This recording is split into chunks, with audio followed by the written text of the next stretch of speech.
جب انسان کی سوچ اور عقیدے اور دل اور کلیجے اور جگر کے اندر اس کی منزل، مقصود اور وہ جو ویژن ہے نا، جب اس کی عزت نہیں ہوتی نا، جب اس کا احترام نہیں ہوتا، جب اس کے ساتھ ایک تاریخ نہیں جڑی ہوتی، جب اس کا ایک بھرم اسٹیبلش نہیں ہوا ہوتا، جب اس کے ساتھ انسان کی ذات چھوٹی اور وہ کام بڑا نہیں ہوتا، تو انسان ایک ٹائم پر اس کی ذات بڑی ہو کے کھا جائے گی، ویژن چھوٹا ہو۔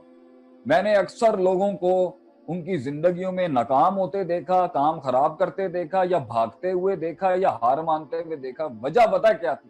ان کی ذات بڑی تھی مگر ویژن چھوٹا تھا۔ ان کی ذات بڑی تھی، ذات کے مسائل بڑے تھے مگر ویژن چھوٹا تھا، منزل چھوٹی تھی، وہ کام کی عزت نہیں تھی، وہ کام کا بھرم نہیں تھا، وہ کام کی لاج نہیں تھی جس حلقے سے میں ہی آیا تھا۔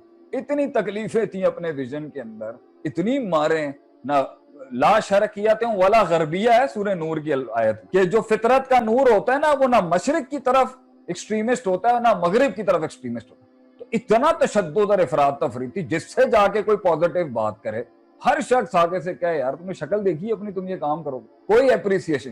تو مجھ سے آج پوچھتے ہیں نا بچے آگے، کیا آپ کا حوصلہ کس وجہ سے، کس حوصلے سے؟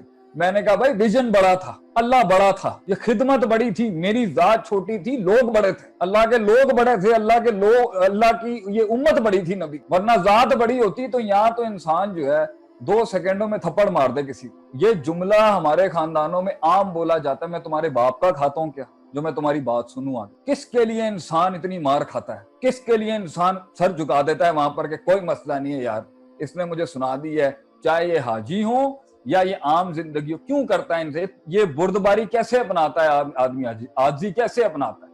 الحلم بالتحلم کیسے کرتا ہے؟ اللہ کے لیے، اللہ بڑا ہے، میں چھوٹا ہوں۔ ورنہ تو بھائی جان سارے چودھری ہیں، کوئی ہلکا نہیں ہے اس دنیا کے اندر کوئی کہہ سکے بھائی آپ کی میں کیوں سنوں، چاہے وہ مڈل کلاس ہو یا لوور مڈل کلاس ہو۔ آپ 7 سال کے بچے کو نہیں چینج کر سکتے، آپ 40 سال کے آدمی کو درس تبلیغ کرنے جائیں گے؟ نہیں بھائی، اگر یہ امت کسی وجہ سے برداشت کرتی ہے نا تو اللہ کے لیے، ایک دوسرے کو برداشت کرتے ہیں اللہ کے لیے، حب للہ ہے اور بغض للہ ہے۔ ورنہ انسان کا حیوان اندر سے اگر نکل آئے نا تو وہ اس کے اندر کوئی عالم غیر عالم کی کوئی کسر نہیں رہتی، پھر فسق اور فجور جب نکلتا ہے تو وہ لحاظ نہیں کرتا۔ تو اس ویژن کے ساتھ اگر آپ لوگ سمجھیں، جب آپ صلی اللہ علیہ وسلم کو پہلی وحی ملی نا، تو آپ صلی اللہ علیہ وسلم جب جبریل علیہ السلام سے مل کے آئے نا، اور وہ جو تین جھپیاں انہوں نے آپ کو گلے لگایا اور زور لگایا، اور جب آپ نے کہا ما انا بقاری، میں پڑھ نہیں سکتا، ما انا بقاری، میں پڑھ نہیں سکتا، وہ اقرا کا وہ زور جو لگ رہا تھا، تو نبی صلی اللہ علیہ وسلم جب وہاں سے گھر لوٹے نا، تو گھر لوٹنے کے اندر آپ اتنا، اس وقت اتنی گھبراہٹ ہو گئی آپ کو، اتنا ڈر آپ پہ تھا، آپ نے خدیجہ رضی اللہ عنہا کے پاس آ کے کہا لقد خشیت علی نفسی، مجھے اپنے جان کا خطرہ لگ رہا ہے میری پیاری بیگم، مجھے اپنی جان کا خطرہ لگ رہا ہے خدیجہ۔ تو وہ الفاظ جو خدیجہ رضی اللہ تعالی عنہا نے کہا تھے نا، تو ہمارے ماشاءاللہ سے علماء، مشائخ اور بزرگ یہ کہتے ہیں کہ اصل بنیاد ہی نبوت کی ان چیزوں پر ہے جو اب میں بیان کرنے، نبوت کا اصل اثاثہ، اصل کیریکٹر ہی نبوت کا یہ سب کچھ تھا، جو اس حدیث میں بخاری کی پہلی روایت بدء الوحی، جو پہلا باب، پہلی کتاب ہے کہ وحی کا سٹارٹ، اس میں پہلی کتاب کے اندر جو ہے نا یہ حدیث پہلی حدیثوں میں سے ایک ہے کہ آپ نے فرمایا، بیوی بھی ایسی ہونی چاہیے ویسے، جو جب مرد گھر میں پریشان ہے نا، تو اس سے ایک اور استنباط کی، جب مرد پریشان ہے تو اس کے اوپر مزید جو ہے گوبر نہیں گرا دیتے آگے سے۔ مرد جب گھر سے پریشان ہے تو عورت کا کام ہے حوصلہ دے، ہمت دے، اور مرد عورتوں کو حوصلہ دے، دونوں ایک دوسرے کا لباس ہے۔ آپ نے فرمایا خدیجہ رضی اللہ عنہا، کلا، ہرگز نہیں، ایسا نہیں ہے جیسا آپ سوچ رہے ہیں، واللہ لا یخزیک اللہ ابدا، یہ گولڈن ورڈز ہیں، جو ابھی نبوت آ رہی ہے، نبوت ابھی سمجھی جائے گی آگے جائے، تو پہلا نبوت کا تھا، پہلی وحی اتری ہے، ابھی تو نبی صلی اللہ علیہ وسلم کو خود پتا چل رہا ہے کہ بھائی کیا میں ہوں، میں کیا اس کائنات کے لیے اندر میرا کیا، میں کیا ہوں، ابھی تو پتا چل رہا ہے ان کو کہ کیا حیثیت اور ہستی آپ صلی اللہ علیہ وسلم کی۔ تو اسی کے بیچ میں نبی صلی اللہ علیہ وسلم کو بیگم نے کہا، خدیجہ رضی اللہ تعالی عنہا نے، کلا لا یخزیک اللہ ابدا، اللہ کو کبھی رسوا نہیں کر سکتا۔ کیوں؟ حوصلہ دیکھیں ایک بیگم کیسے دے رہی، انک لتصل الرحم، آپ لوگوں کے بیچ میں صلہ رحمی کراتے ہیں۔ آپ کا پہلا آئیکونک سمبولک کام یہ کیریکٹر کا کہ آپ نے کبھی قطع تعلق نہیں کی لوگوں سے، برداشت کرنے والے آدمی ہیں، آپ نے ہمیشہ لوگوں کو جوڑنے کی کوشش کی۔ لوگوں کو جوڑنے کی صفت چاہے گھر میں ہو یا تنظیم میں ہو یا جماعت میں ہو یا کسی حکومت کے ساتھ، یہ نبیوں کی صفت ہے. یہ نبیوں کی صفت ہے کہ وہ لوگوں کو جوڑتے ہیں. لیکن یہاں صلہ رحمی کا ذکر، وَتَحْمِلُ الْكَلْ، اور آپ لوگوں کا بوجھ اٹھاتے ہیں، لوگوں کے بوجھ اٹھاتے ہیں اپنے کندھوں پر، ان کی ذمہ داریاں اٹھاتے ہیں، ان کی خدمتیں کرتے ہیں. پورے مکے میں کوئی ایسا کمزور نہیں ہوگا جس کی آپ مدد نہیں کرتے ہوں گے.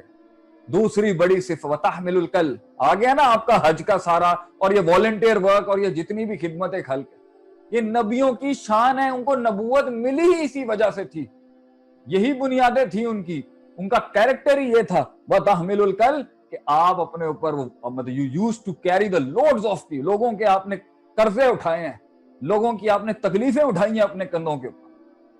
وَتَكْسِبُ الْمَعْدُومَ، اور اگر کوئی اپنے لیے کما نہیں سکتا، آپ نے اس کے لیے کما کے اس کو کما کے دیا. اللہ اکبر کبیرہ. جو معدوم ہیں، جو تقریباً ایگزسٹ ہی نہیں کر پاتے، جو تقریباً کما نہیں سکتے، آپ نے ان کے لیے کما کے دیا، ان کے لیے روزی روٹی کا بندوبست. وَتَقْرِئُ الضَّيْفَ، مہمانوں کی مہمان نوازی ہے آپ کے اندر. آپ نے مہمانوں کو ہمیشہ، وہ دیکھیں نا ابراہیم علیہ السلام کے پاس گھر میں مہمان ہے، آپ نے چھوٹا سا بکرا یا مینڈا جو ہے وہ آپ نے جو ہے صرف کیا ان دو فرشتوں کو، وہ جو عذاب دینے جا رہے تھے لوط علیہ السلام کی قوم. یہ تو نبیوں کی صفت ہے مہمان نوازی کرنا، اور آپ نے تو مہمان کو ہمیشہ آنر کیا ہے.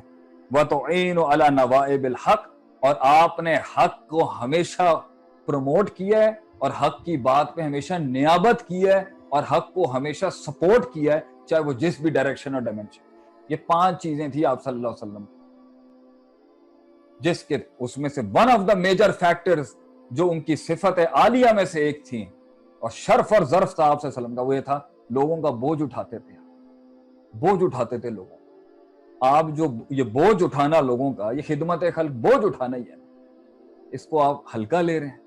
آپ اسے کہہ رہے ہیں کہ جی جو مائک کے اوپر بیٹھ کے شیخ صاحب تقریر کر رہے ہیں تو یہ کوئی بڑا آدمی ہے، اور میں جو مائک لگا کے جو ٹیکنیکل کام کر کے جو ٹیکنیشین اس لیکچر کے بیچ میں جو پی ایچ وی جی کے جتنے رضاکار جو اس ٹیم بیٹھ کے اس لیکچر کو کرا رہی ہے، ان کی کوئی حیثیت نہیں، کوئی حیثیت نہیں ان لوگوں کی جو یہ آواز پہنچا رہے ہیں قوم تک، جو بیٹھ کے میری طرف پہ یہاں پہ مینج کر رہے ہیں جمعے کے دن، جو اس ٹائم پر اپنے کھانے اور اپنی گرمی کی اس کے اندر لگے ہوئے ہیں، اس ٹائم پر محنتیں کر رہے ہیں کہ قوم کو جو ہے ایک اچھا پوزیٹو میسج. ان کی کوئی حیثیت نہیں. جی نہیں، یہ کسی نے نہیں کہا. اللہ تو 99 قتل والے کو جنت پہنچا دیتا ہے کیونکہ اس کے دل میں احساس تھا.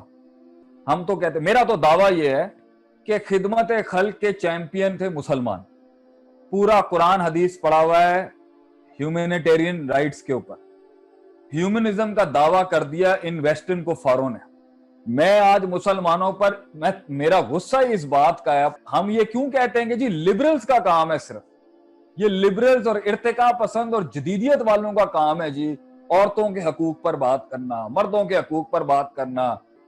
میں کہتا ہوں یہ مسلمان تھے، ہر چیز کا چیمپئن مسلمان تھا ایک ٹائم. بخاری کی حدیث نہیں ہے کہ اگر ایک بلی کو ایک عورت نے 3 دن تک کھانا نہیں کھلایا، اسے اللہ نے جہنم میں ڈال دیا. اور کتے کو پانی پلانے والی اگرچہ کیریکٹر میں تھوڑی سی اگر اس میں کمزوری تھی، اللہ نے اسے جنت میں ڈالا. تو کیا اینیمل رائٹس ہماری سلاٹ نہیں تھی؟ خدمت حیوان کے اوپر مسلمانوں کو ڈومین کلیم کرنی چاہیے تھی. یہ ہمارا ڈومین ہے. نیشنل جیوگرافک اٹھائیں، ہسٹری یہ ان کا جو ہے اینیمل چینلز اٹھائیں، پانی کے نیچے کی مخلوق بچا رہا ہے، ابھی گورا بچا رہا ہے. کہاں تک وہ اینیمل پریزرویشن، ٹائیگر بچا رہے ہیں جی، وہ بچا رہے ہیں. کیا نبی صلی اللہ علیہ وسلم کی احادیث نہیں ہے کہ ماحول کو خراب نہیں کرنا چاہیے؟